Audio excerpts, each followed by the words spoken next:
जय श्री राम।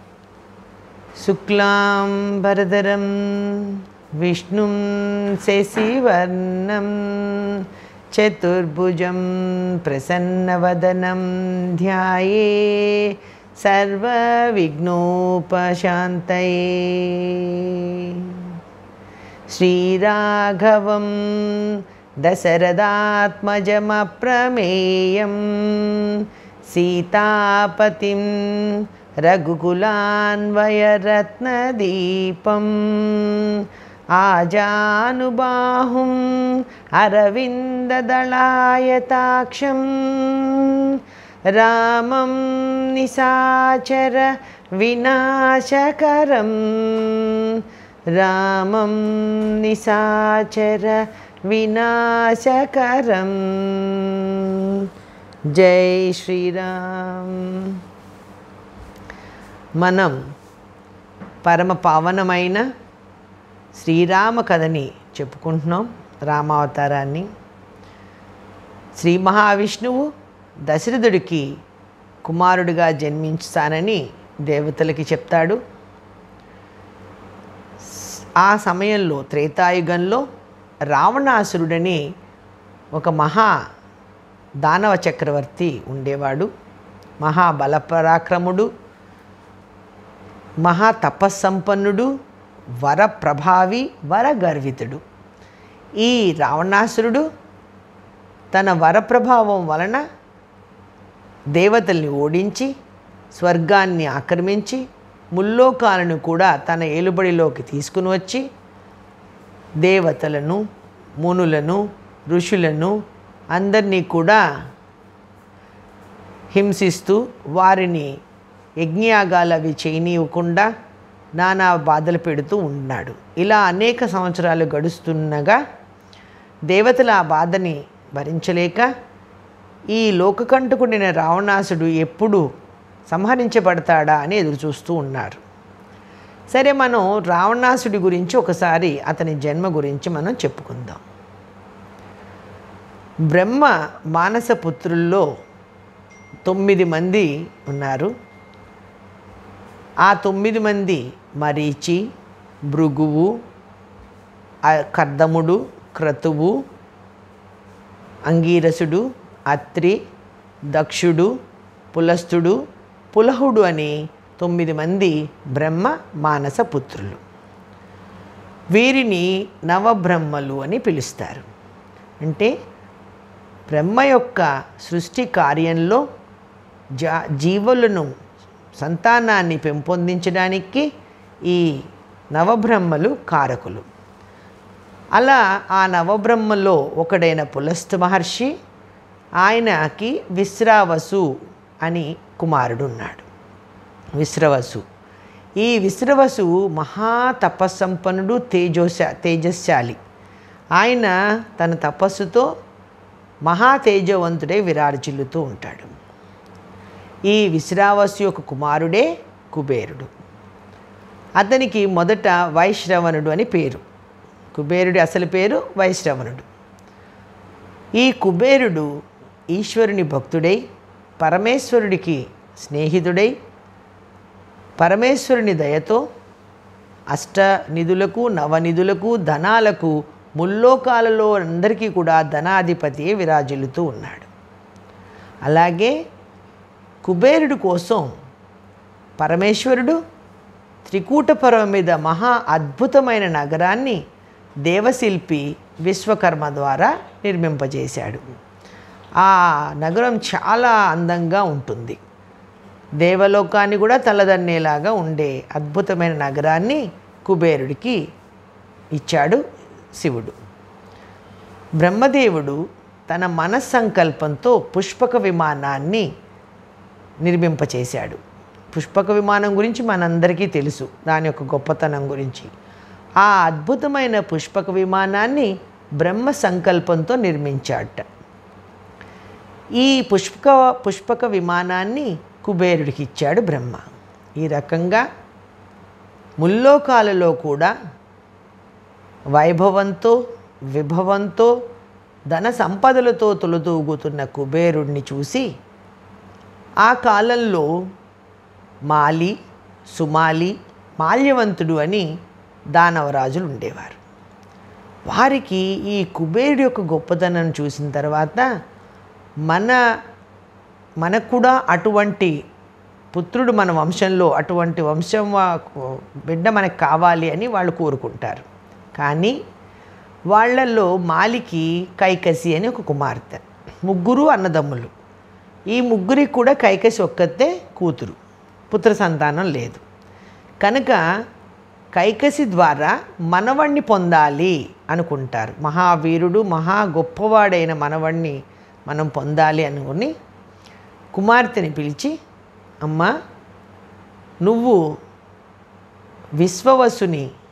విశ్రావసుని దగ్గరికి వెళ్ళి ఆయనని చక్కగా సేవ చేసి ఆయనని మెప్పించి ఆయన ద్వారా సంతానాన్ని పొందమని ఆమెకి చెప్తారు. అలా ప్రోత్సహిస్తారు. తండ్రుల మాట విన్న కైకసి సరేనని చెప్పి, ఆవిడ చాలా సౌందర్యవతి కైకసి, మంచి వయసులో ఉంటుంది, చాలా అందగత్తె, మంచి గుణాల రాశి కూడా ఆవిడ, మంచిది చాలా. సరే ఆవిడ ఈ విశ్రావసు ఆశ్రమానికి వచ్చి ఆయనకి చక్కగా పరిచర్యలు చేసి చాలా కాలం తర్వాత ఆయన మెప్పుని పొంది ఆయనని వివాహం చేసుకోవాలని తన కోరిక తెలుపుతుంది. అప్పటికే ఆమె యొక్క గుణసంపదని చూసి సంతోషించిన విశ్రావసు కైకసిని వివాహం చేసుకుంటాడు. వివాహం చేసుకున్నాక ఆవిడ సంతానం కోసం భర్త చెంత చేరుతుంది. కానీ ఆ సమయం అసుర సంధ్య వేళ సంతానం అన్నది కుదరదమ్మా అని చెప్తాడు. అయినా కూడా ఆవిడ వినకపోవడంతో భార్య కోరికని నెరవేరుస్తాడు విశ్రావసు. ఆ కారణంతో ఆమెకి పుట్టిన కుమారుడు లోకకంటకుడై జన్మించాడు. అందుకే అసుర సంధ్య చాలా జాగ్రత్తగా ఉండాలి.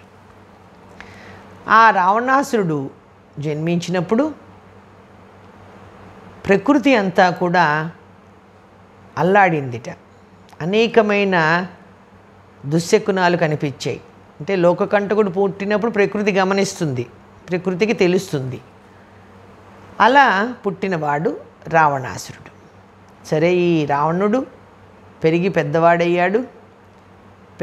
పెద్దవాడయ్యాక పితామహుడు బ్రహ్మదేవుడి కోసంగా తపస్సు చేయడానికి వెళ్ళాడు. ఇప్పుడు రావణుడెవరు? బ్రహ్మకి మనవడు, ముని మనవడు. బ్రహ్మకుమారుడు పులస్త్యుడు, పులస్త్యుడి కుమారుడు విశ్రావసు, ఆయన కొడుకు రావణుడు. ఇలా ఈయన బ్రహ్మ కోసం అనేక వేల సంవత్సరాలు మహా అఖండమైన తపస్సు చేసి బ్రహ్మ దర్శనాన్ని పొందుతాడు. అలా బ్రహ్మదేవుడు ప్రత్యక్షమైనప్పుడు వరాలు అడుగుతాడు. మహావీరుడిగా ఉండాలని, తనని ఎవ్వరూ ఎదిరించలేకుండా, తను ఎక్కడికి వెళ్ళినా ఏ యుద్ధంలోనైనా సరే తను జయం పొందాలని, ముల్లోకాలకు కూడా తానే చక్రవర్తిని అవ్వాలని, అలా ఎన్నో వరాలు అడుగుతూ యక్ష, గంధర్వ, దేవ, కిన్నెర, కింపురుష, ఉరగ, నాగ, గరుడ, అలా లోకంలోని సమస్త జాతులని చెప్తాడు. వారెవ్వరి చేతిలో కూడా నాకు మరణం కలగకూడదు అంటాడు. ఇంతమందిని చెప్పాడు. మరి లోకంలో అనేక జాతులలో నరులు కూడా ఉన్నారు కదా. కానీ అతనికి నరులంటే చిన్న చూపు. నరుల వాళ్ళంతా దేవతలంటే చాలా గొప్పవాళ్ళు, దేవజాతులు. నరుడు ఏమిటి అన్న దృష్టితో నరులని, వానరులు కూడా అడగడు. వానరులు అంటే కోతులు కదా, అసలు లెక్కే లేదు. నరుడంటేనే లెక్కలేనప్పుడు ఇంకా వానరుడిని అసలు గుర్తే పెట్టుకోడు. ఈ రకమైన వరాన్ని బ్రహ్మదేవుడితో పొందుతాడు. అలా బ్రహ్మదేవుడు అతను అడిగిన వరాలన్నీ ఇచ్చి అదృశ్యమయ్యాక ఈయన ఇక మహాబలపరాక్రమవంతుడు కూడా, సహజంగానే మహావీరుడు. ఇప్పుడు వరం ఒకటి తోడైంది. వెంటనే స్వర్గలోకం మీద దాడి చేశాడు. ముందు రాక్షసులు ఎప్పుడూ కూడా వరాలు పొందగానే వాళ్ళు వెళ్ళేది స్వర్గం మీదకి దండయాత్ర. అలా స్వర్గలోకానికి వెళ్ళి ఇంద్రుడిని ఓడించి స్వర్గలోకాన్ని ఆక్రమించి స్వర్గంలో ఉన్న అనేకమైన విలువైన వస్తువులన్నిటినీ తన స్వాధీనం చేసుకుంటాడు. అలాగే అష్టదిక్పాలకులందరినీ కూడా సేవకులుగా పెట్టుకుంటాడు. ఇంకా ఓడిపోయిన తర్వాత వాళ్ళ పాపం ఏం చేస్తారు, రావణుడికి వాళ్ళు సేవ చేసే స్థితికి అష్టదిక్పాలకుల్ని తీసుకొచ్చాడు. అలాగే సూర్యచంద్రులకి ఏం చెప్తాడు, సూర్యుడిని నువ్వు ఋతువులతో సంబంధం లేకుండా ఏ కాలమైనా సరే ఒకలాగే ఎండకాయాలి, ఇష్టం వచ్చినట్టు పెరగడం తరగడం ఉండడానికి వీల్లేదు. చంద్రుడు ఎల్లవేళలా చక్కటి వెన్నెలను సాయంత్రం వేళ ప్రశాంతంగా అందంగా వెన్నెలలు కాయాలి, కురిపించాలి. వరుణ్ణి పిలుస్తాడు, నువ్వు ప్రతిరోజు నా రాజభవనం దగ్గర కల్లాపి చల్లినట్టుగా వర్షం చినుకులు చిలకరించాలి. వాయుదేవుణ్ణి నువ్వు పెనుగాలులు వీయకూడదు, మంద్రంగా చక్కటి హాయి అయిన గాలులను వీచాలి అంటూ ఇలా అష్టదిక్పాలకులందరికీ కూడా శాసనాలు చేస్తాడు. ఇలాగా ఉంటుంది రావణాసురుడి పరిపాలన. ఆ సమయంలో ఈ స్వర్గలోకాన్ని జయించిన తర్వాత కుబేరుడి మీదకి వెళ్తాడు. కుబేరుడు వరుసకి ఈయనకి అన్న, కానీ ఆ కుబేరుడి మీదకి యుద్ధానికి వెళ్ళి కుబేరుడిని యుద్ధంలో ఓడిస్తాడు. ఓడించిన తర్వాత కుబేరుడిని రాజ్యం నుంచి తరిమేస్తాడు. ఆ కుబేరుడి నగరమే లంకానగరం. దానిని రావణాసురుడు తన స్వాధీనం చేసుకుని అక్కడ ఉన్న పుష్పక విమానాన్ని కూడా తన సొంతం చేసుకుంటాడు. లోకంలో ఏ లోకంలోనన్నా సరే చతుర్దశ భువనాల్లో ఎక్కడ ఏ విలువైన వస్తువు ఉన్నా అది కేవలం నా దగ్గర మాత్రమే ఉండాలి అని కోరేవాడు రావణుడు. అలా కుబేరుడు అక్కడి నుంచి వెళ్ళిపోబడతాడు. అప్పుడు ఆ త్రికూట పర్వతం మీద మొత్తం అంతా కూడా బంగారు నగరాన్ని నిర్మిస్తాడు. ఇలా రావణాసురుడు ఒక చరిత్ర ఇది. ఈ అఖండమైన సంవత్సరాలు జరుగుతాయి, చాలా సంవత్సరాలు. మహర్షులందరినీ కూడా నానా బాధలు పెడుతూ ఉన్నాడు. ఈ రావణాసురుడు ఇలా కాలం గడుస్తూ ఉండగా ఇప్పుడు ఆ రావణాసురుడి వద్దకి సమయం ఆసన్నమైంది కాబట్టి శ్రీ మహావిష్ణువు అవతారాన్ని ధరించడానికి సిద్ధమయ్యాడు. ఇది క్లుప్తంగా రావణాసుడి కథ. ఇక్కడ భూలోకంలో దశరథ మహారాజు పుత్ర సంతానం కోసం పుత్రకామేష్టి యాగం చేశాడు. ఆ యజ్ఞం చక్కగా జరిగి ఆ యజ్ఞకుండంలోంచి యజ్ఞపురుషుడు వస్తాడు. ఆయన చేతిలో దివ్య పాయసం, దేవతలు తయారు చేస్తారు అలాంటప్పుడు ఆ పాయసాన్ని. అటువంటి దివ్య పాయసం కలిగిన పాత్రని పట్టుకొని ఆ యజ్ఞకుండంలోంచి ఒక దేవత వస్తాడు. ఆయన ఆ పాయసపు గిన్నెని దశరథ మహారాజుకి ఇచ్చి, మహారాజా దీనిని నీ భార్యలకి ఇవ్వు, వారు అతి తొందరలో సంతానవతులవుతారు, నీ కోరిక నెరవేరుతుంది అని చెప్పి పాయస పాత్ర ఇచ్చి ఆ యజ్ఞపురుషుడు అదృశ్యమవుతాడు. దశరథుడు కలలు పండాయని చాలా సంతోషిస్తాడు. ఇన్ని సంవత్సరాల తర్వాత ఇప్పటికి నేను సంతానవతుడిని అవుతున్నాను అని ఎంతో సంతోషంతో మహర్షులందరూ కూడా చాలా సంతోషిస్తారు, వశిష్ఠుడు మొదలైన వాళ్ళు. ఈయన ఏం చేస్తాడంటే, ఆయనకి 3 భార్యలు. ఈయన ఆ పాయసాన్ని మొదట 3 భాగాలు చేస్తాడు, మొదట 2 భాగాలు చేస్తాడు. అందులో ఒక భాగాన్ని పెద్ద భార్య కౌశల్యకి ఇస్తాడు. ఇంకొక అర్ధభాగం ఉంది కదా, దానిని మళ్ళా 2 చేస్తాడు. చేసి అందులో ఒకటి కైకకి ఇవ్వాలి. కానీ ఏం చేస్తాడు ఈయన, ఆ 2వ భాగాన్ని 3 చేస్తాడు, 3 భాగాలు చేస్తాడు.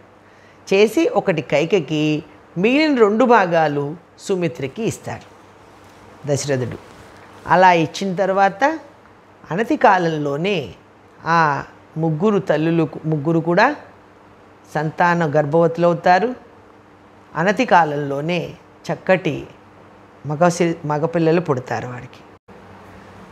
అలా అనతి కాలంలోనే 3 భార్యలు కూడా కౌసల్య, సుమిత్ర, కైక 3 కూడా గర్భవతులై తొందరలోనే చక్కగా 9 మాసాలు నిండి వారికి మగపిల్లలు పుడతారు. కౌసల్యకి రాముడు ఒక పిల్లవాడు, కైకకి భరతుడు, ఆమెకి ఒక శిశువే. ఎందుకంటే ఒక భాగం సుమిత్రకి 2 భాగాలు ఇచ్చాడు కదా, అందుకని సుమిత్రకి లక్ష్మణ శత్రుఘ్నులు 2 కమల పిల్లలు జన్మిస్తారు. ఆ 4 పిల్లల్ని చూసి దశరథ మహారాజు ఆనందంతో పొంగిపోతాడు. శ్రీ మహావిష్ణువు తనని తాను 4 రూపాలుగా దశరథుడికి కుమారులై వచ్చాడు. ఇక్కడ చాలా కాలం నుంచి ఈ శ్రీ మహావిష్ణువు అవతారం ధరించేటప్పుడు లక్ష్మణ, భరత, శత్రుఘ్నులుగా, శ్రీ మహావిష్ణువు ఆదిశేషుడు లక్ష్మణుడుగా, శంఖ చక్రాలు భరత శత్రుఘ్నులుగా వచ్చినట్టుగా లోకంలో ఒక ప్రతీతి ఉంది. ఏదైనా శ్రీ మహావిష్ణువు యొక్క అంశలే ఇవన్నీ కూడా. అలా చక్కగా 4 పిల్లల్ని చూసి ఎంతో సంతోషపడతాడు. శ్రీ మహావిష్ణువు యొక్క రామావతారము మొదలైంది. నరుడుగా గర్భవాసాన రాముడు జన్మించాడు. ఇక 4 పిల్లలు కూడా చక్కగా పెరుగుతున్నారు. దశరథుడికి 4 పిల్లలు ఇష్టమే, కానీ రాముడంటే మహాప్రాణం, పెద్ద పిల్లవాడు రాముడంటే. వారికి వశిష్ఠుడు, రామ, భరత, లక్ష్మణ, శత్రుఘ్నుడు అని పేర్లు వశిష్ఠుడు పెడతాడు. నామకరణం జరుగుతుంది. అలా పెద్దవాళ్ళైనప్పుడు రాముడు నీలమేఘశ్యాముడు, రాజీవలోచనుడు. చిన్నతనం నుంచి కూడా ఆయన్ని చూడగానే ఎవ్వరూ కూడా కళ్ళు తిప్పుకునేవారు కాదట. అంతటి సౌందర్యమూర్తి ఆ తండ్రి, ఆ పిల్లవాడు. ఇక తల్లులకైతే చెప్పనలవి కాదు. కౌసల్య ఆ బిడ్డని చూసి ఉప్పొంగి మురిసిపోతూ ఉంటే, విచిత్రం ఏమిటంటే కైకకి రాముడంటే ప్రాణం. ఆమె కుమారుడు భరతుడు, కానీ ఎక్కువగా ఆవిడ రాముణ్ణి లాలన చేసేది. చక్కగా రాముణ్ణి ఆమె దగ్గరే ఉంచుకునేది. అంత ప్రేమగా తనకు కొడుకు, ఈయన తన సొంత కొడుకు కాదన్న భావం ఆవిడికి లేదు. అలా ఆ పిల్లవాడిని రాముణ్ణి అద్భుతంగా ప్రేమాభిమానాలతో చక్కగా పెంచుతూ ఉండి, రాముడికి కూడా 3 తల్లులు సమానమే. ఇలా పిల్లలు విద్యాభ్యాసం చేసే వయసు వచ్చినప్పుడు వశిష్ఠ మహర్షి దగ్గర చక్కగా వేదాలు, వేదాంగాలు, వ్యాకరణం, సమస్త విద్యలు కూడా నేర్చుకుంటారు. అలాగే ధనుర్విద్యలో 4 పిల్లలు కూడా దేంట్లో కూడా వారు ఒకరు ఎక్కువ ఒకరు తక్కువ అని కదా, 4 సమానంగా నేర్చుకుంటారు. కానీ రాముడు చాలా సంగ్రాహి, సూక్ష్మ సంగ్రాహి, అంటే వెంటనే అర్థం చేసుకోగలిగిన వాడనమాట. అలా ప్రతి విషయంలో కూడా రాముడి యొక్క సూక్ష్మ బుద్ధి, ఆయన విజ్ఞానం కనిపిస్తూ ఉండేది. సరే, ఇలా వారి చక్కగా చదువులు, విద్యాభ్యాసాలన్నీ పూర్తయ్యాయి. రాకుమారులుగా పెరుగుతున్నారు. ఒక 14 సంవత్సరాల వయసు వచ్చింది పిల్లలకి. ఆ సమయంలో ఒకనాడు దశరథుడు సభలో ఉండగా విశ్వామిత్ర మహర్షి వస్తాడు. విశ్వామిత్ర మహర్షి బ్రహ్మర్షి విశ్వామిత్రుడు. ఆయన తేజస్సుతో, తపో తేజస్సుతో విరాజిల్లుతూ ఉంటాడు. ఆయన వచ్చాడంటే అక్కడంతా ఏ ప్రాంతానికి వస్తే అదంతా కూడా మహా కాంతితో విరాజిల్లుతూ ఉంటుంది. అంత తపోధనుడు ఆ మహానుభావుడు విశ్వామిత్రుడు. ఆయన రాగానే దశరథ మహారాజు గబగబా ఆయనకి ఎదురు వెళ్ళి ఆయనని తీసుకుని వచ్చి కూర్చోబెట్టి ఆయన్ని పూజించి, స్వామి, లోపల ఆయనకి భయం, విశ్వామిత్రుడు ఏంటి హఠాత్తుగా వచ్చాడు, ఇప్పుడు ఏమడుగుతాడు అంటే విశ్వామిత్రుడికి కోపం ఎక్కువ అని కూడా ఒక ప్రతీతి ఉంది. ఇప్పుడు ఏంటి మహానుభావుడు వచ్చాడు, ఇప్పుడు ఏంటి నా పరిస్థితి అన్నది లోపల ఉంది దశరథుడికి. కానీ పైకి మాత్రం మహానుభావ చాలా సంతోషం, మీరు వచ్చారు, ఏమిటిలా వచ్చారు అని అడుగుతాడు. ఏం కావాలి? దశరథ, నాకు నీతో ఒక పని ఉంది, అది నువ్వు చేస్తాను అంటే నేను చెప్తాను అని. మమ్మమ్మ ఎంత మాట అన్నారు, మీరు చెప్పాలి, నేను కాదండవా, చెప్పండి, మీరు ఏది అడిగినా చేస్తాను అంటాడు. మాట తప్పవు కదా. ఇక్ష్వాకు వంశంలో రఘువంశీయులు, సూర్యవంశీయుల్లో ఎవరైనా మాట తప్పారా? సత్యమే మా ప్రాణం, మాట తప్పే పని లేదు, మీరు అడగండి. సరే అయితే అప్పుడు మొదలు పెడతాడు. అలాగని అనుమానం వస్తే అసలు దశరథుడు మాట ఇస్తానని కూడా అనడం, అంత ప్రాణం రాముడంటే. నేను నా ఆశ్రమంలో ఒక మహాయాగం తలపెట్టాను, కానీ ఆ ప్రాంతంలో ఉన్న రాక్షసులు దానికి ఎన్నో విఘ్నాలు కల్పిస్తున్నారు, ఆ యాగం జరగనివ్వట్లేదు. వాళ్ళు ఏదో ఒక సమయంలో వచ్చి ఆ యజ్ఞం కుండ ఉంటుంది కదా, దాంట్లో ఎముకలని, రక్తమని, చెత్త, అశుభమైన పదార్థాలన్నీ కూడా పడేస్తున్నారు. విశ్వామిత్రుడు వాళ్ళని నిగ్రహించగలడు, కానీ ఈయన యజ్ఞదీక్షలో ఉన్నాడు. యజ్ఞదీక్షలో ఉన్నవాడు ఏ విధమైన ఆయుధం పట్టకూడదు, ఏ విధమైన శాపం కూడా ఇవ్వకూడదు, అది నియమం. కనుక నేను వారి నుంచి నా యాగాన్ని కాపాడడం కోసం ఇక్కడికి వచ్చాను, నువ్వు నాతో రాముణ్ణి పంపించు అంటాడు. అనగానే దశరథుడికి నిలువునా ప్రాణాలు పోయినట్టు అయిపోతుంది, అలా నిశ్చేష్టుడే ఉండిపోతాడు. రాముణ్ణి పంపించమంటున్నాడు, ఏమిటిది? అసలు రాముడు చిన్నవాడు, ఈయన చూస్తే రాక్షసులు అంటున్నాడు, యజ్ఞాన్ని కాపాడడం అంటున్నాడు. నేను రాముణ్ణి పంపించడం ఏమిట్రా బాబు, అనవసరంగా ఈ మహర్షికి నేను మాట ఇచ్చేశాను అని ఆయన తనలో తాను ఆలోచించేస్తున్నాడు. అది కనిపెట్టాడు విశ్వామిత్రుడు. ఏమిటి దశరథ ఆలోచిస్తున్నావు? స్వామి, రాముడు పసివాడు, ముక్కు పచ్చలారనివాడు, రాక్షసులతో యుద్ధం చేసే వయసు ఆ పిల్లవాడిది.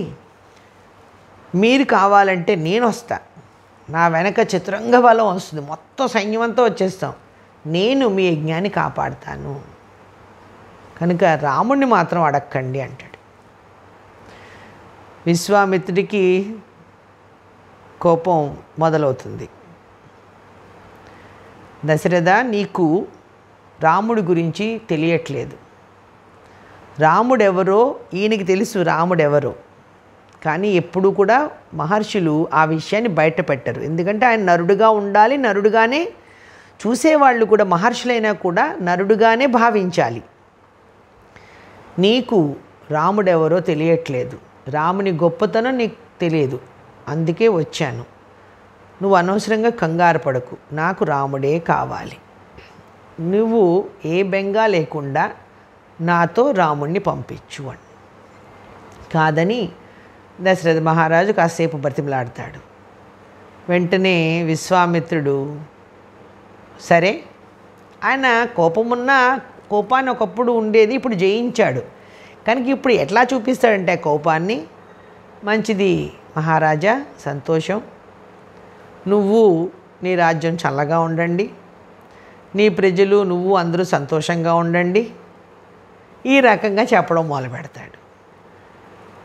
నువ్వు ఇక్ష్వాకు వంశీయుడివి, గొప్ప చరిత్ర కలిగిన కుటుంబంలో వాడివి, చల్లగా ఉండు అంటూ అనగానే ఈయనకి అర్థమైపోతుంది. ఇప్పుడు స్వామి మీరు అలా కోపగించద్దు అంటే, నువ్వు ఒకసారి నీ కులగురువైన వశిష్ఠుడిని అడుగు, ఆయనతో సంప్రదించు, అప్పుడు నిర్ణయం తీసుకో అంటాడు విశ్వామిత్రుడు. వెంటనే వశిష్ఠుడు లేచి, అప్పటి వరకు అన్నీ వింటుంటాడు వశిష్ఠుడు, ఏం కలగజేసుకోడు మధ్యలో, ఎందుకంటే ఎదురుగుండా ఉన్నవాడు బ్రహ్మర్షి కానీ ఈయన చూస్తున్నాడు. వెంటనే వశిష్ఠుడు లేచి, దశరథ మహారాజా నువ్వు వచ్చిందెవరో తెలుసుకోలేకపోతున్నావు. ఆయన విశ్వామిత్రుడు, అఖండ తపోధనుడు. ఆయన వెంట రాముడిని పంపిస్తే రాముడికి శుభమే కలుగుతుంది. ఈ విషయంలో నువ్వు మరొక ఆలోచన చెయ్యకుండా రాముణ్ణి పంపించు అని చెప్తాడు. ఇక్కడ ఇద్దరు చెప్పారు. అయినా ఆయనకి లోపల బాధగా ఉంది, రాముణ్ణి పంపిస్తే నేను చూడకుండా ఉండలేను కదా రాముణ్ణి. సరే ఒకసారి వాళ్ళ అమ్మ కూడా చెప్పొస్తానని చెప్పి ఈయన అంటాడు, నువ్వు వెళ్ళి నీ భార్యతో సంప్రదించు అని. సరే నేను లోపలికి వెళ్ళగానే కౌసల్యాదేవి దశరథుడు వచ్చి ఇలా జరిగిందని చెప్పగానే ఒక్క మాట కూడా వేరే మాట్లాడకుండా, స్వామి వెంటనే మన కుమారుణ్ణి విశ్వామిత్రుడితో పంపించండి. ఇందులో అంత ఆలోచన ఏమిటి? ఆయన మహానుభావుడితో పంపడానికి నన్ను అడగడానికి రావడం ఏమిటి అన్నట్టుగా వెంటనే పంపండి అంటుంది. అనగానే సరేనని చెప్పి ఆయన దశరథ మహారాజు రాముడిని పిలుస్తాడు. రాముడితో పాటు లక్ష్మణుడు వస్తాడు. రామలక్ష్మణులు ఇద్దరు వస్తారు. వచ్చి తండ్రికి నమస్కారం చేస్తే దశరథుడు నాయన విశ్వామిత్రుడికి కూడా నమస్కారం చేస్తారు. నువ్వు ఈ మహానుభావుడు విశ్వామిత్రుడు బ్రహ్మర్షి, ఈయన ఒక కార్యం కోసం నిన్ను అడిగాడు. ఈయనతో వెళ్ళి ఆయన ఏది చెప్తే అలా చెయ్యి, ఆయన కావలసిన విధంగా నడుచుకో అని చెప్పి తన కొడుకులు తన ప్రాణమైన రాముణ్ణి విశ్వామిత్రుడితో పంపడానికి అంగీకరిస్తాడు. దశరథుడు కొడుకుకి చెప్పి విశ్వామిత్రుడితో పంపిస్తాడు. ఏం చెప్పాడు? విశ్వామిత్రుడు ఏం చెప్తే ఎలా చెప్తే దానిని నువ్వు నిర్వహించు, అది నా తండ్రి ఆజ్ఞగానే ఆయన మాట పాలించాలి అని చెప్పాడు. సరే నేను చెప్పాక విశ్వామిత్రుడు రామలక్ష్మణులు తీసుకొని బయలుదేరాడు. ఇలా విశ్వామిత్రుడు రామలక్ష్మణులు తీసుకొని బయలుదేరాడు. ఇక్కడ రామ లక్ష్మణ భరత శత్రుఘ్నుల గురించి ఒక గొప్ప విషయం చెప్పాలి. రాముడు ఎక్కడుంటే లక్ష్మణుడు అక్కడ ఉంటాడు. నలుగురు అన్నదమ్ముల మధ్యన ప్రేమ అసలు ఇంక వీటి గురించి మాట్లాడాల్సిన పని లేదు. ప్రేమాభిమానాలు గౌరవం ఇవన్నీ గురించి అసలు సంశయం కానీ మాట్లాడాల్సిన పని కానీ లేదు. కానీ రాముడితో ఎల్లవేళలా ఉండేవాడు లక్ష్మణుడు, భరతుడితో ఎల్లవేళలా ఉండేవాడు శత్రుఘ్నుడు. అలా రామలక్ష్మణ భరత శత్రుఘ్నులు కలిసి తిరుగుతూ ఉంటారు. లక్ష్మణుడు లేనిదే రాముడు భోజనం చేయడు. అలాగే తమ్ముళ్ళు ఏదైనా సరే మంచి వస్తువు ఉంటే నలుగురు కలిసి చూస్తే కానీ, నలుగురు ఆనందిస్తే కానీ, వాళ్ళు కూడా ఉంటే కానీ రాముడు ఆనందించడు. లక్ష్మణుడితో ఎక్కువ భరతుడు కూడా శత్రుఘ్నుడితో అలా ఉంటాడు. భరతుడు ఎక్కువగా మేనమామ గారి ఇంట్లో ఉంటాడు. కైక అన్నగారు తండ్రి గారి దేశంలో ఎక్కువ వెళ్తూ ఉంటాడు, అక్కడ ఎక్కువ కాలం ఉంటాడు. అది కూడా ఒక కారణం అవ్వచ్చు. కానీ రామలక్ష్మణులు, రాముడు వెళ్ళాడంటే వెనక లక్ష్మణుడు వెళ్ళాల్సిందే. ఇలా దీంట్లో ఒక ఆంతర్యం ఉంది. మనం ముందే చెప్పుకున్నాం, రామాయణంలో పైకి ఒక అర్థం ఉంటుంది, అంతరంగా ఆధ్యాత్మికమైన అర్థం ఉంటుంది. ఇక్కడ అన్నగారిని ఎల్లవేళలా అంటిపెట్టుకునుండి ఆయనకి కావలసినవన్నీ చేసి సేవ చేసే తమ్ముడుగా లక్ష్మణుడు బాహ్యంలో కనిపిస్తాడు. అంతరంగా ఏంటంటే రాముడు భగవానుడు. భగవంతుణ్ణి భక్తుడు ఎలా సేవిస్తాడో అలాగా, అంటే నిజమైన భక్తుడు ఎప్పుడు భాగవతోత్తముడవుతాడు? నిరంతరం ఆ భగవంతుడి ధ్యానం తప్ప, ఆయన సేవ పూజ ఇవి తప్ప అన్యమెరుగని వాడు భాగవతోత్తముడు అవుతాడు. అటువంటి భాగవతోత్తముడు ఇక్కడ లక్ష్మణుడు. కనుక ఇది భగవంతుడిని అనుగమించేవాడే భక్తుడు. కనుక అంతరంగా మనకి ఈ విషయాన్ని మనం గుర్తుపెట్టుకోవాలి. సరే, ఇద్దరు పిల్లల్ని తీసుకొని విశ్వామిత్రుడు తన ఆశ్రమం వైపు బయలుదేరతాడు. కొంత దూరం ప్రయాణం చేసి మరి అప్పట్లో అంత నడుచుకుంటూ వెళ్ళడమే కాబట్టి కొన్ని రోజుల్లోనే వాళ్ళు విశ్వామిత్రుడి ఆశ్రమానికి చేరతారు. చేరిన తర్వాత అక్కడ చెప్తాడు విశ్వామిత్రుడు, నాయన ఈ ఆశ్రమంలో ఇక్కడ కొన్ని విషయాలు, అంటే రామావతారాన్ని క్లుప్తంగా చెప్పాలి, ఇది అవతారంగా చెప్తున్నాం కాబట్టి కొన్ని విషయాలను ఇక్కడ ప్రస్తావించట్లేదు. ఎందుకంటే రామాయణంగా విశేషమైన విశేషాలను మళ్ళా తర్వాత కాలంలో చెప్పుకోవాలనే ఉద్దేశం ఉంది. కనుక ఇది రామ అవతారంగా మాత్రమే ముందుకు వెళ్ళే ప్రయత్నం చేస్తున్నాం. ఈ విశ్వామిత్రుడు తన ఆశ్రమం ప్రాంతానికి వచ్చాక ఋషులందరూ వస్తారు. రామలక్ష్మణులు వారికి పరిచయం చేస్తాడు. నాయన, ఇదిగో నువ్వు చాలా జాగ్రత్తగా ఉండాలి. ఈ ఆశ్రమం దగ్గర తాటకి అని ఒక రాక్షసి ఉంది. ఆమె కుమారులు మారీచ, సుబాహులు. ఈ తాటకి మొదట పెద్ద ఆటంకం వీళ్ళ ముగ్గురే. వీరి వలనే నా యాగం జరగట్లేదు. కనుక ముందుగా నువ్వు తాటకిని సంహరించాలి అని చెప్తాడు. అది ఇప్పుడు వస్తుంది అనగానే గురువుగారు తాటకి అంటున్నారు, ఆమె స్త్రీ కదా, స్త్రీని నేను ఎలా సంహరిస్తాను అంటాడు. ఇలా వారు మాట్లాడుకుంటుండగానే పెద్దగా అరుపులు వినిపిస్తాయి. తాటకి వస్తోంది. నరవాసన నరవాసన అంటూ పెద్దగా నవ్వుతూ వికటాటహాసం చేస్తూ ఆమె నడుస్తుంటే తాటకి పర్వతాకారంలో ఉంటుంది. ఆ తాటకి నడుస్తుంటే భూమి కంపిస్తోంది. అలాగా అదిగో చూడు ఆ తాటకి వచ్చింది అని చెప్తే దూరంగా తాటకిని చూపిస్తాడు విశ్వామిత్రుడు. రాముడు చూస్తాడు. ఇద్దరు కూడా ఆశ్చర్యపోతారు ఆమె ఆకారం చూసి. ఇదిగో రామ, అప్పటికి సాయంత్రం అవబోతోంది. నువ్వు ముందు ఈ తాటకిని సంహరించు అంటే రాముడు చెప్తాడు కదా, లేదు, నువ్వు ఈ సమయంలో ఆమెని స్త్రీగా చూడకు.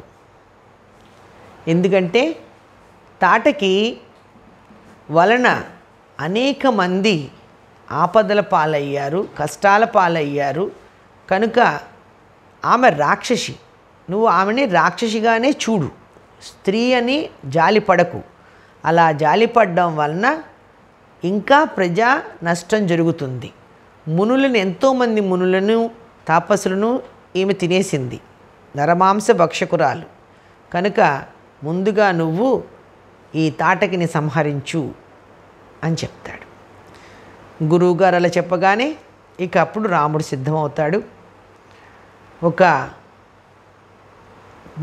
మంచి దివ్యమైన బాణం తీసి అప్పటికి ఆ తాటకి పెద్ద అడుగులు వేసుకుంటూ రామ లక్ష్మణుల్ని పట్టుకోవాలన్నట్టుగా వచ్చేస్తోంది. వెంటనే ఆ బాణాన్ని తీసి ఆకర్ణాంతం లాగి వదులుతాడు రాముడు.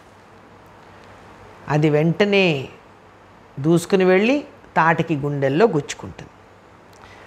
పెద్ద పెద్దగా హాహాకారాలు చేస్తూ ఒక కొండ విరిగి నేల మీద పడినట్టుగా తాటకి భూమి మీద పడిపోతుంది, మరణిస్తుంది. ఈ రకంగా రాముడు బాలుడిగా ఉన్నప్పుడే మొట్టమొదటి రాక్షస సంహారం తాటకితో మొదలైంది. అలాగా జరిగిన తర్వాత ఇక విశ్వామిత్రుడు సంతోషించి, నాయన రేపే యజ్ఞం ప్రారంభమవుతుంది, నేను యజ్ఞ దీక్షలో ఉంటే నేను మాట్లాడను, మౌనంతో ఉంటాను. మీ ఇద్దరు చాలా జాగ్రత్తగా ఉండాలి సుమా.